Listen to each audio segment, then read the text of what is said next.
गांव के बाहरी इलाके में स्थित एक पुरानी हवेली थी, जिसे लोग काली हवेली के नाम से जानते थे। इस हवेली के बारे में कई रहस्यमय कहानियां प्रचलित थी। कहा जाता था कि रात के समय वहां अजीब अजीब आवाजें सुनाई देती थी और कई लोग वहां से लापता हो गए थे। अंशुमान एक युवा पत्रकार था, जिसे रहस्यमय कहानियों का बहुत शौक था। जब उसने काली हवेली के बारे में सुना, तो उसने तय किया कि वह इस रहस्य को सुलझा कर रहेगा। उसने अपने दो दोस्तों, रिया और अमित, को भी इस एडवेंचर में शामिल कर लिया। एक रात तीनों ने तय किया कि वे हवेली के अंदर जाकर सच्चाई का पता लगाएंगे। अंशुमान ने कैमरा और टॉर्च साथ लिया, रिया ने अपने साथ एक नक्शा और अमित ने एक लोहे की छड़ी, ताकि किसी भी तरह की मुश्किल का सामना किया जा सके। जैसे ही वे हवेली के अंदर दाखिल हुए, एक अजीब सी ठंडक महसूस हुई। हवेली के अंदर हर जगह धूल और जालों का राज था।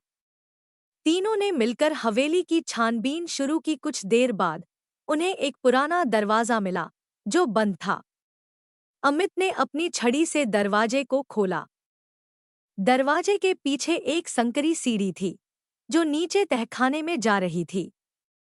सीढ़ी के नीचे एक बड़ा कमरा था, जिसमें अजीब-अजीब चित्र लगे हुए थे। कमरे के एक कोने में उन्हें एक पुरानी डायरी मिली। अंशुमान ने वह डायरी उठाई और पढ़ना शुरू किया। डायरी एक महिला की थी, जिसका नाम सुषमा था।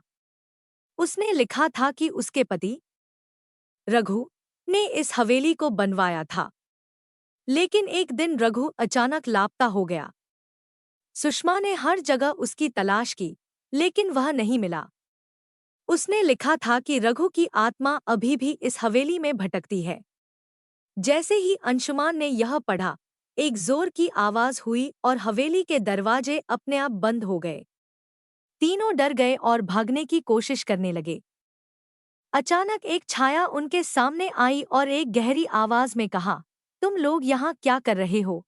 अंशुमान ने हिम्मत जुटाकर कहा, हम सच्चाई जानने आए हैं। हम जानना चाहते हैं कि यहाँ क्या हुआ था। छाया ने धीरे धीरे रूप धारण किया और एक बूढ़े आदमी में बदल गई। वह रघु था। उसने बताया कि उसकी हत्या एक षड्यंत्र के तहत की गई थी और उसकी आत्मा तभी मुक्त होगी जब उसकी हत्या का रहस्य सुलझ जाएगा। के बाद पता चला कि रघु की हत्या उसके करीबी दोस्त ने संपत्ति के लालच में की थी।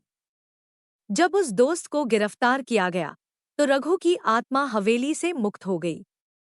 उसके बाद काली हवेली में कभी कोई अजीब घटना नहीं हुई और अंशुमान की यह खोज उसे एक सफल और साहसी पत्रकार बना गई। इस सस्पेंस कहानी में रहस्य, डर और साहस का समावेश है। उम्मीद है कि यह कहानी आपको पसंद आई होगी।